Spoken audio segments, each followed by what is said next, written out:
Nation.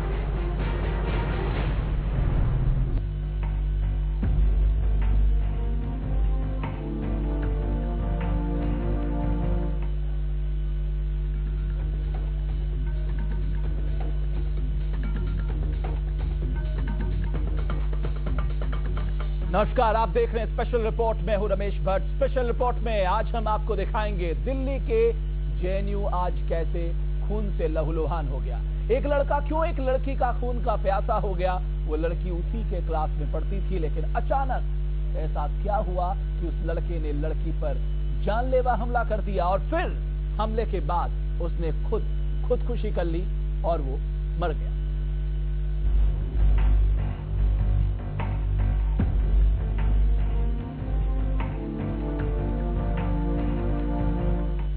Delhi के JNU में आज बेहद ही दर्दनाक घटना घटी, जब एक लड़के ने क्लासरूम में एक लड़की पर चाकू और कुल्हाड़ी से हमला कर दिया। इस हमले के बाद लड़के ने खुदकुशी कर ली। इधर हालत गंभीर देखकर लड़की को सफदरजंग अस्पताल में भर्ती करा गया है और बताया जा रहा है कि उसकी हालत गंभीर है, उसे वेंटिलेटर पर रखा गया है। एक तरफा इश्क का यह मामला बताया जा रहा है, जिसमें लड़के की ट्रॉमा सेंटर, एम्स के trauma centre Jayaprakash Narayan trauma centre में मौत हो गई है और लड़की जिंदगी और मौत से जंग लड़ रही है, जो सफदरजंग अस्पताल में वेंटिलेटर में है। हालांकि कोई बुलेटिन या उसके बारे में कोई सूचना अब तक सफदरजंग अस्पताल प्रशासन की ओर से नहीं मिली है, लेकिन ट्रॉमा सेंटर के डॉक्टर ने साफ कर दिया है कि लाए जाने के कुछ देर बाद ही लड़के की मौत हो गई। उसके गले में कटे का निशान था और उसने जहरीला पदार्थ खाया हुआ था। कहा यह जा रहा है कि ये लड़का इस लड़की को चाहता था और लंबे समय से एक तरफा इश्क का ये मामला है। उसने आज उस लड़की को बुलाया था और जैसे ही लड़की सामने आई तो उसने उस पर धारदार हथियार से हमला कर दिया। हालांकि जेएनयू प्रशासन इस बारे में कुछ भी कहने से बच रहा है, लेकिन 4 मेंबर का पैनल जरूर बना दिया है इस घटनाक्रम को देखने के लिए। साथ ही आपको बता दें कि जेएनयू देश का सबसे प्रतिष्ठित यूनिवर्सिटी है, विश्वविद्यालय है। National assessment and accreditation council इन्हें इस यूनिवर्सिटी को 4 में से 3.9 अंक दिए थे, जिससे कि ये अब तक का देश का जो हाईएस्ट ग्रेड पाने वाला एजुकेशन यूनिवर्सिटी बन गया है। और इस पूरे घटनाक्रम से जुड़ी रिपोर्ट आइए आपको दिखाते हैं। जेएनयू में जानलेवा हमला, पहले लड़की पर कुल्हाड़ी से हमला, फिर लड़के ने की खुदकुशी। दिल्ली के जवाहरलाल नेहरू विश्वविद्यालय में उस वक्त हड़कंप मच गया जब एक लड़के ने एक तरफा प्यार में एक लड़की पर जानलेवा हमला कर दिया। बिहार के गया के रहने वाले इस लड़के ने पहले लड़की को स्कूल ऑफ लैंग्वेज के कमरा नंबर 213 के पास बुलाया। लड़का लड़की को मारने की पूरी तैयारी से आया था। उसके पास चाकू, कुल्हाड़ी और रिवॉल्वर भी थी। जब लड़की आई तो लड़के ने लड़की पर चाकू से हमला कर दिया। इसके बाद जब लड़की भागने लगी तो लड़की ने पीछा कर उस पर कुल्हाड़ी से हमला कर दिया। इसके बाद लड़की के आसपास लोगों ने उसे घेर लिया। खुद को घिरा पाकर जब उसे कोई रास्ता नहीं सूझा तो उसने जहर खाकर चाकू से अपना गला रेत लिया। लड़की को घायल हालत में एम्स के ट्रॉमा सेंटर में भर्ती कराया गया, जहां उसकी मौत हो गई। लड़का और लड़की कोरियन लैंग्वेज में 3rd ईयर के छात्र थे। लड़के का नाम आकाश है, जो बिहार के गया का रहने वाला है। बताया जा रहा है कि इस हमले के पीछे एक तरफा प्यार का मामला हो सकता है। जेएनयू प्रशासन ने मामले की जांच के लिए 4 सदस्यीय टीम बना दी है। लेकिन सबसे बड़ा सवाल यही है कि आखिर कुल्हाड़ी, चाकू और रिवॉल्वर लेकर एक लड़का कैंपस में कैसे आ गया और किसी की नजर उस पर क्यों नहीं पड़ी। मधुरेंद्र कुमार के साथ रुमानुल्लाह खान, न्यूज नेशन, दिल्ली। तो यही सवाल हम भी उठा रहे हैं कि एक विद्यार्थी जो विश्वविद्यालय में पढ़ने आता है, जिसका स्वभाव बड़ा गंभीर है, वो अपने साथ ना सिर्फ चाकू लाता है, कट्टा लेकर आता है और कुल्हाड़ी उसके बैग में रहती है और उसी कुल्हाड़ी से वो उस लड़की पे हमला बोल देता है। क्या सुरक्षा के नजरिए से ये गंभीर चूक नहीं है? क्या जेएनयू में कोई भी कुछ भी ले जा सकता है? हालांकि वहां का स्कूल प्रशासन का ये कहना है कि जिस बड़ी तादाद में जो लोग यहाँ पर आते हैं, जो विद्यार्थी आते हैं, उन पे नजर रखना बहुत ही मुश्किल है। तो हम आपको बता दें कि अस्पताल प्रशासन सफदरजंग की ओर से कोई अभी तक बुलेटिन नहीं आया है, कोई जानकारी नहीं आई है। हमारे 2 सहयोगी लगातार इस खबर पे हमारे साथ बने हुए हैं रुमानुल्लाह खां जेएनयू से मेरे साथ जुड़ रहे हैं, मधुरेन मेरे साथ सफदरजंग से जुड़ रहे हैं। मधुरेन, हालांकि आपसे बात किए हुए तकरीबन 25 मिनट बीत चुका, इन सब के बीच कोई जानकारी आपके पास उस लड़की के बारे में? वही है जो 25 मिनट पहले थी और जानकारी वही है कि उसकी स्थिति गंभीर बनी हुई है, वेंटिलेटर पे है और कहीं ना कहीं कोशिश की जा रही है उसको बचाने की, ट्रॉमा की स्थिति में है हम कह सकते हैं, और फैटल इंजरी है जो कि हमारे सोर्सेज अंदर से बता रहे हैं, और ऐसे में आप समझ सकते हैं कि स्थिति क्या होगी। सबसे बड़ी बात जो एक और जो मैं इसके साथ जोड़ना चाहूंगा लड़के के बारे में और पूरे हालात के बारे में, रमेश, कि लड़का वहीं झेलम हॉस्टल में रहता है और पिछले 3 सालों से रह रहा है। लड़की भी इनसाइड कैंपस में ही रह रही है और एक तरफा प्यार जो है पिछले 3 सालों से चलता है। सवाल सुरक्षा के अलावा रमेश एक और बड़ा है कि जब लड़का एक तरफा प्यार में इस कदर आगे बढ़ जाता है, उसके आसपास के लोग उसे नोटिस करते हैं, क्यों नहीं आखिर प्रशासन वहां जो जेएनयू का है वह उसे मेंटल हॉस्पिटल ले जाता है या फिर काउंसलिंग की जाती है? इस तरह के प्रोसेस की जरूरत जो है वह क्यों नहीं महसूस हो रही है? एक और बात मैं कहना चाहूंगा रमेश कि ये सवाल सिर्फ हम नहीं उठा रहे हैं, इस सवाल जो है प्रोफेसर चिनॉय ने भी उठाया है, जो कि इंटरनेशनल रिलेशन के प्रोफेसर हैं, जो कि यहाँ सफदरजंग हॉस्पिटल थोड़ी देर पहले मिलने आए थे, बच्ची को देखने आए थे। रमेश, बिल्कुल मधुरेन, रुमानुल्लाह खां भी मेरे साथ जुड़े हुए हैं। रुमान, जो मधुरेन ने सवाल उठाया कि 3 साल से ये प्रकरण चल रहा था एक तरफा इश्क का, किसी ने नोटिस में क्यों नहीं लिया? ना हॉस्टल में नोटिस में लिया, ना क्लासरूम में नोटिस में लिया, ना सहयोगियों ने नोटिस में लिया। शायद समय रहते अगर ये नोटिस पे आ जाता तो इस पे कुछ किया जा सकता था। देखिए, बिल्कुल ये लड़का यहाँ पर हॉस्टल के अंदर रहता था और इस लड़की से एक तरफा प्यार करता था और जाहिर तौर पर इसका जिक्र उसने अपने दोस्तों से भी किया था, लेकिन आमतौर पर ऐसी चीजों को समाज में गंभीरता से नहीं लिया जाता है। मनोविकारों और मानसिक रोगों को लेकर भी समाज को पूरी जानकारी नहीं है कि कौन सी ऐसी चीजें हैं, कौन सी ऐसी एक्टिविटीज हैं जो कि एक बड़ी वारदात में तब्दील हो जाती हैं।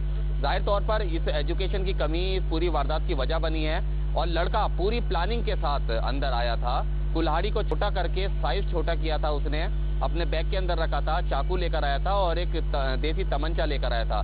सवाल इस बात पर उठता है कि आखिर ये लड़का जो जेएनयू का स्टूडेंट है, एक पढ़ाकू लड़का था, इसके पास तमंचा कहां से आया? इस मुद्दे पर जरूर सवाल उठाया जा सकता है कि एक इलीगल वेपन उसको आसानी से कैसे मिल गया जो कि वो जेएनयू कैंपस के अंदर लेकर चला गया। हालांकि पुलिस का कहना है कि एकदम ओपन एंड शट केस है, एक तरफा प्यार का मामला था जिसमें हत्या करने वाला भी पुलिस के सामने है, मोटिव भी पुलिस के सामने है और हत्या में जो हथियार इस्तेमाल हुए हैं वो भी बरामद कर लिए गए। सॉल्व हो जाएगा, जैसा कि आप बता रहे हैं कि आपने जो आपने हथियार इस्तेमाल किए वो पुलिस के कब्जे में है, वो व्यक्ति मारा गया है, लेकिन सवाल ये है कि ये चाकू, ये कुल्हाड़ी, ये कट्टा उसे कहां से मिला? बिल्कुल, हथियार कहां से उसके पास आए ये एक बड़ा सवाल है। हालांकि कुल्हाड़ी और चाकू मिलना कोई बहुत ज्यादा मुश्किल काम नहीं है, बाजार में आमतौर पर ये मिल जाते हैं, लेकिन जिस तरह से इलीगल वेपन वो लड़का लेकर आया यहाँ पर जेएनयू में लेकर आया, कहीं से उसने खरीदा होगा, आखिर कहां से उसके पास आ गया? और क्या राजधानी दिल्ली में लगातार पुलिस दावे करती रहती है कि हथियार का जखीरा उसने बरामद किया है, आम डीलर्स को पकड़ती है, तो क्या राजधानी दिल्ली के अंदर इतना आसान है एक इलीगल वेपन का मिलना कि कोई स्टूडेंट, अगर कोई स्टूडेंट, पढ़ाकू स्टूडेंट, हॉस्टल में रहने वाला स्टूडेंट भी अगर किसी वारदात को अंजाम देने की प्लानिंग करे तो उसको फौरन ही कहीं ना कहीं अब जेएनयू प्रशासन के सामने चुनौती है कि अगर वो सिर्फ यही कहता रहा कि इतनी बड़ी आबादी में विद्यार्थियों पर नजर नहीं रखी जाती तो ऐसे तो आप जेएनयू को सुरक्षित नहीं रख सकते। रुमान और मधुरेन, आप मेरे साथ बने रहिए, मेरे साथ जानी मानी मनोचिकित्सक भी जुड़ चुकी हैं, डॉक्टर निशा खन्ना, आपसे समझने की कोशिश करेंगे ये रोग क्या है, ये कौन सा मनोरोग है जो आदमी को इतना वायलेंट बना देता है कि वो किसी पे जानलेवा हमला कर खुद को भी मार डालता है। लेकिन इससे पहले डॉक्टर निशा खन्ना, मैं आपके पास आऊं, न्यूज नेशन पर जेएनयू के प्रोफेसर डॉक्टर कमल मित्र चिनॉय ने इस घटना की पूरी जानकारी दी। प्रोफेसर चिनॉय से खास बात की न्यूज नेशन रिपोर्टर मधुरेन कुमार ने। हमारे साथ जेएनयू प्रोफेसर कमल मित्र चिनॉय हैं जो कि सफदरजंग अस्पताल से आए हैं। आपने बच्ची को देखा, हालत क्या है? हालत अच्छी नहीं है, पर हम उम्मीद कर रहे हैं कि वो बच जाए, मगर सीरियस है मामला। लड़के की मौत हो गई, कुछ वजह बताई गई? लड़का ने 3 कोशिश की कि वो बचे नहीं। एक ये था कि वो जहर खा गए शुरू में लगभग, फिर कुल्हाड़ा मारा, फिर उनके पास चक्कू थी, वो चक्कू से अपने गर्दन को काटते रहे। इस घटनाक्रम पर कहीं न कहीं जेएनयू शॉकिंग होगा, आप लोगों को भी शौक होगा? नहीं, हमें बहुत शौक है और मतलब मेरी व्यक्तिगत राय ये है, पर मैं सोचता हूँ काफी लोग मेरे साथ होंगे कि जब निर्भय में मारी गई थी तो 17 दिसंबर से 17 जनवरी तक हम हर दिन सड़कों पे उतरे। अब हमें लगता है कि हमारे भी विश्वविद्यालय को बचाने के लिए हमें कुछ कदम उठाने होंगे। तो हम देख सकते हैं कि अभी जो हालात यहाँ पैदा हुए उसमें कमल मित्र चिनॉय जो कि सीधे तौर पर सवाल उठा रहे थे कि आखिरकार जेएनयू की स्थिति क्या है और वहाँ भी सुधार के लिए ठीक उसी तरह के आंदोलन की जरूरत है जैसा कहीं न कहीं गैंगरेप के बाद दिल्ली की सड़कों पर देखा गया। और उसके बाद यहाँ स्टूडेंट्स के बीच में और कहीं न कहीं जो प्रोफेसर हैं उनके बीच में एक स्कफल की स्थिति पैदा होती है और फिर वो कुछ बोलने से इनकार कर रहे हैं। समझ सकते हैं कि जेएनयू के भीतर की अंदरूनी हालात इस घटनाक्रम पर क्या है। वीडियो जर्नलिस्ट राजेश के साथ मधुरेंद्र कुमार, न्यूज नेशन, दिल्ली। और मेरे साथ मनोचिकित्सक जुड़ रही हैं डॉक्टर निशा खन्ना। डॉक्टर निशा खन्ना, जरा हमें बताइए कि ये कैसा एक तरफा इश्क है जो 3 साल से उस व्यक्ति के अंदर पल रहा है, जिसकी चर्चा वो अपने मित्रों से भी करता है, लेकिन वो इतना वायलेंट हो जाता है कि वो ना सिर्फ उस महिला पे वार करता है, वो भी कुल्हाड़ी से, बल्कि अपने पे भी 3-3 वार करता है। कोशिश ये रहती है कि मैं भी ना बचूं और वो भी ना बचे। ये कैसा मनोरोग? देखिए, बेसिकली इस पेशेंट को पर्सनालिटी डिसऑर्डर होगा, इस बात से कोई भी नहीं किया जा सकता, क्योंकि नकार नहीं सकते इस बात को। हम एंटी सोशल पर्सनालिटी होते हैं, ऐसे लोग दिखते नहीं हैं ऐसे लोग पहले कि वो इस तरह के हैं, बट जैसे बोला जाए कि स्प्लिट पर्सनालिटी होती है। एक तरफा जैसे आपने बोला कि वो बच्चा जो है पढ़ाई में बहुत अच्छा था, बट दूसरी तरफ आपने बताया कि जैसे ही उसकी लड़की जिसे वो चाहता था उसने उसे रिजेक्ट किया और लगातार 3 साल से वो रिजेक्ट करती आ रही थी, तो शायद वो उस रिजेक्शन को संभाल नहीं पाया। बहुत सारे लोग होते हैं जो रियलिटी को डिनायल में लेते हैं, वो एक्सेप्ट ही नहीं कर पाते हैं कि कोई हमें ना बोल सकता है, अगर ना बोला तो ना क्यों बोला।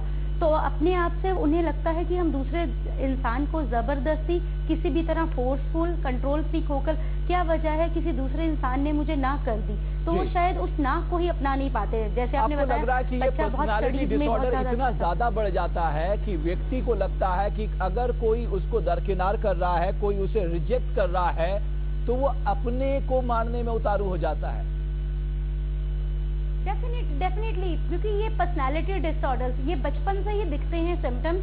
ये बिहेवियरल डिसऑर्डर की फॉर्म में होता है, फिर या ADHD और एंटी सोशल पर्सनालिटी की फॉर्म में आता है। आप जितने भी क्रिमिनल्स देख लीजिए, उन सब की हिस्ट्रीज में ये डिसऑर्डर्स होते हैं, और जितने भी क्रिमिनल्स हैं वो बहुत ज्यादा हाईली इंटेलेक्चुअल होते हैं। ऐसा कोई भी बहुत कम लोग होते हैं जो क्रिमिनल्स जिनका माइंड इतना शार्प होता है, वो अपनी बुद्धि को डिस्ट्रक्टिव वे में यूज करते हैं। तो ये पर्सनालिटी डिसऑर्डर का ही केस है। अवेयरनेस ऑफ पर्सनालिटी डिसऑर्डर यही होता है, हम वेंजेंस लेना शुरू कर देते हैं। चलिए, मैं आऊंगा डॉक्टर निशा खन्ना आपके पास और समझने की कोशिश करूंगा इस तरह की जब पर्सनालिटी डिसऑर्डर होता है तो उसको कैसे आइडेंटिफाई किया जाता है और आइडेंटिफाई करने के बाद उसके क्या उपचार क्या है।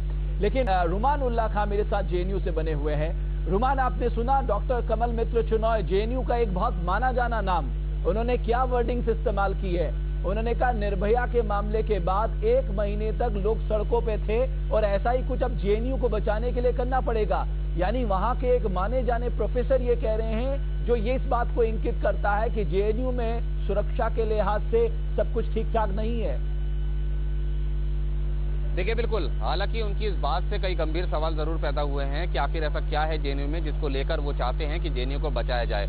ये एक अलग बहस का मुद्दा हो सकता है और इस बारे में शायद कमल मित्र जी को और भी जानकारी देनी चाहिए कि क्या कुछ ऐसा वो देखते हैं, चूंकि वो JNU के प्रोफेसर हैं और JNU के अंदर ही हैं, कि ऐसा कुछ क्या हो रहा है JNU के अंदर जो इस तरह के हालात वहां पर पैदा हो रहे हैं कि वहां के एक प्रोफेसर को ये कहना पड़ रहा है कि JNU को बचाने के लिए एक आंदोलन छेड़ने की जरूरत है। लेकिन जहां तक इस मामले का सवाल है तो प्रशासन का ये कहना है कि सुरक्षा के लिए इंतजाम किए गए हैं, लेकिन मेट्रो की तरह यहाँ पर मेटल डिटेक्टर्स नहीं लगाए जा सकते क्लासरूम के बाहर, और मेटल डिटेक्टर गेट्स नहीं लगाए सकते, और मैनुअल चेकिंग हर स्टूडेंट की करनी पॉसिबल नहीं है। क्योंकि वो लड़का पूरी प्लानिंग के साथ आया था, लंबी कुल्हाड़ी को उसने काटकर छोटा करवाया था, एक इलीगल वेपन तमंचा लेकर साथ में आया था और एक चाकू लेकर आया था, बैग के अंदर रखे, अगर हम मेट्रो स्टेशन पे मेटल डिटेक्टर लगाकर आया करता था। अगर हम मेट्रो स्टेशन पर मेटल डिटेक्टर लगाकर लोगों की जांच कर सकते हैं तो JNU में क्यों नहीं? मान लीजिए कल कोई असामाजिक तत्व, मान लीजिए एक टेररिस्ट अगर JNU के अंदर बॉम्ब लेकर चले जाए तो वो किसी को मालूम ही नहीं चलेगा। 7,000 से ज्यादा स्टूडेंट पढ़ते हैं, आपके पास 1,276 का एडमिनिस्ट्रेशन स्टाफ है, आपके पास 473 का एकेडमिक स्टाफ है। देखिए बिल्कुल तमाम यूनिवर्सिटीज का यही हाल है, चाहे वो दिल्ली यूनिवर्सिटी हो या जेएनयू हो, एएमयू हो या बीएचयू हो। तमाम यूनिवर्सिटी में हजारों लाखों की तादाद में स्टूडेंट्स पढ़ते हैं और वो वहाँ पर रहते हैं, और वहाँ पर सिर्फ प्रशासन का जोर इस बात पर रहता है कि बाहरी व्यक्ति प्रवेश ना कर सके। तमाम इस तरह के उपाय किए जाते हैं ताकि बाहरी व्यक्ति की बाहर से ही पहचान हो सके। जहाँ तक ये तमाम चीजें सुरक्षा के इंतजाम करने का संबंध है, तो वो जाहिर तौर पर इसके लिए जेएनयू या फिर कोई भी दूसरा विश्वविद्यालय। चलिए बिल्कुल, रुमान, मधुरेंद्र, डॉक्टर निशा खन्ना, आप तीनों मेरे साथ बने रहिए। हम आपसे चर्चा करेंगे, खासकर डॉक्टर निशा खन्ना आपसे समझने की कोशिश करेंगे इस पर्सनालिटी का उपचार क्या है। लेकिन मधुरेंद्र, हमारे सहयोगी ने वहां उस स्थल का जायजा लिया जहां ये पूरा घटनाक्रम घटा था। यहाँ कुछ पलों के लिए रुकेंगे, लेकिन उस घटनाक्रम के बारे में हम आपको बताएंगे। और साथ ही साथ हम आपको बता दें कि ये जो पर्सनालिटी डिसऑर्डर की बात बताई जा रही है, 3 साल का एक तरफा इश्क बताया जा रहा है, लेकिन सिक्योरिटी कंसर्न जरूर है जेएनयू कैंपस के लिहाज से। कुछ पलों के लिए रुकेंगे, जल्द लौटते हैं, इस चर्चा को आगे बढ़ाएंगे।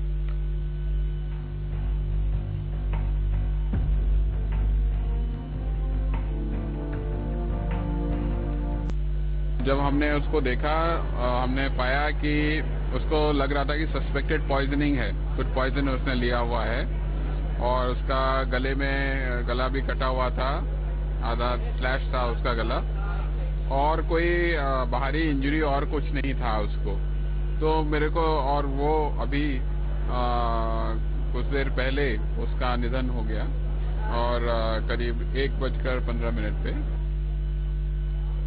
डॉक्टर निशा खन्ना, ये बताइए, इस तरह के जो विद्यार्थी हैं, जाहिर तौर पर अगर पर्सनालिटी डिसऑर्डर है तो आप सामान्य व्यवहार तो नहीं करेंगे। किस तरह का व्यवहार आपके जो है वो आपको आइडेंटिफाई नहीं कर पाता, आप अलग व्यवहार करते होंगे जाहिर तौर पर अगर इस तरह की दिक्कत आपके सामने है। डेफिनेटली कुछ चीजों में व्यवहार जो है वो अपेयर होता है, बट हम उसे कभी नोटिस नहीं करते हैं। जैसे पेरेंट्स हैं वो इग्नोरेंट होते हैं अपनी जिंदगियों में। जैसे ये बच्चा हॉस्टल में रह रहा था तो उसके साथ जो रूम पार्टनर्स हैं वही उसके व्यवहार को कुछ देख पाते होंगे, समझ पाते होंगे। तो कहीं ना कहीं वो जो रूम पार्टनर्स हैं वो कुछ इन्फॉर्मेशन दे सकते हैं, तो हम इस केस के बारे में और जान सकते हैं। क्योंकि कहीं ना कहीं वो पर्सनैलिटी सामने आती है, गुस्से में ही सही, कभी ना कभी इंसान उस चीज के बारे में सोचता है, प्लानिंग करता है, एग्जीक्यूशन करता है। तो वो कई बार ऐसा होता है, वो रुख बहुत जल्दी किसी के सामने नहीं आता। जब हम स्प्लिट पर्सनैलिटी की बात करते हैं, मेरे साथ बने रहिए, हम आपसे समझने की कोशिश करेंगे कि क्या इसका कोई उपचार है। और साथ ही साथ ये पहला वाकया नहीं जेएनयू में, इससे पहले एमएमएस कांड को लेकर जेएनयू सुर्खियों में आया था। जेएनयू ने क्या उससे सबक सीखा, ये भी जानने की कोशिश करेंगे। लेकिन आपको स्केच के जरिए हम समझाते हैं कि ये पूरा मामला कैसे हुआ। पहले लड़के ने लड़की को बुलाया और फिर उस पर चाकू और कुल्हाड़ी से हमला किया। और जब वो लोगों से घिर गया तो उसने सल्फात की गोली खा ली और फिर चाकू से गला रेत कर खुदकुशी कर ली। ये 2 तस्वीरों के जरिए हम आपको बता रहे हैं कि ये पूरा घटनाक्रम किस तरह से घटा। पहले उस लड़के ने उस लड़की को बुलाया, उसके ऊपर धारदार हथियारों से हमला किया, और जब उसने अपने को घिरता हुआ पाया तो उसने सबसे पहले पॉइजन खाया और उसके बाद चाकू से अपने गले को रेत दिया, और अस्पताल में बाद में जाकर उसकी मौत हो जाती है। लड़की इस समय वेंटिलेटर में सफदरजंग अस्पताल में है। मधुरेंद्र, अब सवाल यह है कि कोई जानकारी आपके पास है किसी तरह की कि कब तक कोई बुलेटिन जारी करेगा सफदरजंग, कौन डॉक्टर्स उसका उपचार कर रहे हैं, क्या जेएनयू के वीसी उससे मिलने आए? जी रमेश, देखिए न्यूरो सर्जन की टीम जो है उसने ऑपरेशन शुरू कर दिया है और ऑपरेट करके कोशिश की जा रही है कि जो फेटल इंजरी है उसको शिफ्ट किया जाए। तो कह सकते हैं कि ब्रेन सर्जरी का काम जो है वो शुरू हो चुका है और कोशिशें उसको बचाने की जो है वो चल रही है। वाइस चांसलर जेएनयू का आए थे और वो हालत पर नजर बनाए हुए हैं। यहाँ देखकर लड़की की स्थिति गए हैं, डॉक्टरों से जान के गए हैं कि आखिर हालात कितने जो है गंभीर है। तो ये मौजूदा स्थिति है फिलहाल, और ये माना जा रहा है कि ये ऑपरेशन घंटों चलेगा, क्योंकि न्यूरो सर्जरी का जो काम है वो बेहद हम कह सकते हैं कि पेचीदा होता है। तमाम सर्जरियों में सबसे ज्यादा पेचीदी होती है। लड़की के परिवार वालों के पास कोई जानकारी आपके पास? यहाँ देखिए अभी लड़की के परिवार से यहाँ कोई नहीं है फिलहाल। उसके जानने वाले जो छात्र हैं वही यहाँ पर मौजूद हैं, जो कि इस पूरे ही कह सकते हैं कि ऑपरेशन पर नजर बनाए हुए हैं, और उन्हीं से जो है थोड़ी बहुत बातचीत हो पा रही है। हॉस्पिटल जो है अब भी चुपचाप है, मौन है, क्योंकि जो पूरी की पूरी टीम है वो अब भी ऑपरेशन में लगी हुई है। न्यूरो की सर्जरी चल रही है, लिहाजा तमाम सर्जरी की अगर सक्सेसफुल होती है या फिर फेल करती है, जब जो भी स्थिति होती है उसकी जानकारी अब जो है ऑपरेशन के बाद। मेरे साथ जेएनयू से रुमान बने हुए। रुमान, इससे पहले भी हम देखे कि जेएनयू एमएमएस कांड को लेकर सुर्खियों में रहा था, तब भी ये कहा गया था कि इस तरह के घटनाक्रमों से निपटने के तमाम बंदोबस्त किए जाएंगे। उसके बाद एक और बड़ा घटनाक्रम हो गया। एक विश्व प्रसिद्ध जो आपकी विश्वविद्यालय है, अगर वहां इस तरह के घटनाक्रम होते हैं तो उसकी साख तो गिरेगी। देखिए बिल्कुल, एमएमएस कांड के बाद हालांकि जेएनयू की साख काफी ज्यादा गिरी थी और उसके बाद जेएनयू प्रशासन ने काफी कदम भी उठाए थे। वो कितने लागू हुए ये तो पता नहीं, लेकिन बाहरी व्यक्ति के द्वारा किए गए अपराध का एक मामला आया था पिछले साल का, जिसमें एक बाहरी व्यक्ति ने आकर बलात्कार की घटना को अंजाम दिया था जेएनयू के अंदर। उसके बाद जरूर जेएनयू की सुरक्षा व्यवस्था पर सवाल उठे थे और उसके बाद फिर जेएनयू प्रशासन का कहना है कि सुरक्षा व्यवस्था कड़े किए गए थे ताकि कोई बाहरी व्यक्ति अंदर प्रवेश ना कर सके। लेकिन जो लोग हैं उनका आरोप है कि अक्सर चोर भी घुसाते हैं और बाहरी व्यक्ति आकर भी अंदर कई तरह के उत्पाद मचा देते हैं। तो कहीं ना कहीं सुरक्षा व्यवस्था में खामी जरूर है जेएनयू की तरफ से। और जहां तक इस मामले का सवाल है तो इस मामले में भी पूरी तरह से अगर हॉस्टल के अंदर वो लड़का था तो वार्डन को उसकी मनोस्थिति के बारे में जरूर जानकारी होगी, उसके बारे में जरूर पता होगा, और अगर नहीं था तो फिर कहीं ना कहीं एक तरह से चूक है। चलिए यही सवाल हम उठा रहे रुबान की। 3 साल से अगर वो लड़का इस विश्वविद्यालय में पढ़ाई कर रहा था और उसका जो व्यवहार था वो सामान्य नहीं था, क्यों उसकी नजर नहीं गई? अगर नजर गई तो किसी ने किसी को सूचित क्यों नहीं किया? और अगर सूचित किया जाता तो शायद इस तरह के घटनाक्रम को होने से रोका जा सकता था। डॉक्टर निशा खन्ना, उपचार क्या है? देखिए, जैसे आपने बोला इसने लड़के ने बड़े आराम से उस लड़की को बुलाया, तो कहीं ना कहीं मैं ऐसे केसेस में बोलूंगी, अगर आप किसी भी रिलेशनशिप में ना बोल रहे हैं तो कभी भी उस इंसान के साथ आप पॉजिटिव मत होइए। आप समझ जाइए उसके किसी भी अगर आप नेगेटिव सिम्टम को रिपोर्ट करते हैं, देख पाते हैं, तो उसी वक्त उसको ना का सिग्नल दीजिए, उससे दूर रहिए। ऐसी पर्सनैलिटीज को हम अपने पास नॉर्मल जिंदगी में अगर देखा जाए तो 60% लोग हैं जो इस तरह की बीमारियों से जूझते हैं। कुछ बहुत संक्षेप में बात डॉक्टर निशा खन्ना, आखिरी कमेंट में आपसे चाहूंगा, आपको लगता है कि अगर इस तरह का डिसऑर्डर है किसी व्यक्ति पे तो कम से कम कॉलेज प्रशासन को उसे अपने विश्वविद्यालय या कॉलेज में नहीं रखना चाहिए, क्योंकि वो कभी भी किसी को भी नुकसान पहुंचा सकता है?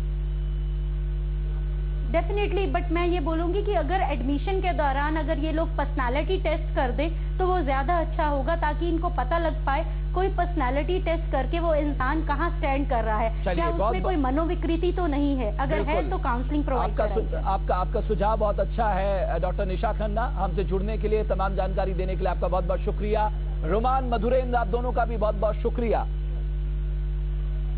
तो ये थी स्थिति जेएनयू की। जेएनयू को सोचना होगा सुरक्षा व्यवस्था कैसे चाक चौबंद की जाए, क्योंकि उनके खुद के एक माने जाने प्रोफेसर सुरक्षा को लेकर गंभीर सवाल उठा रहे हैं। News nation.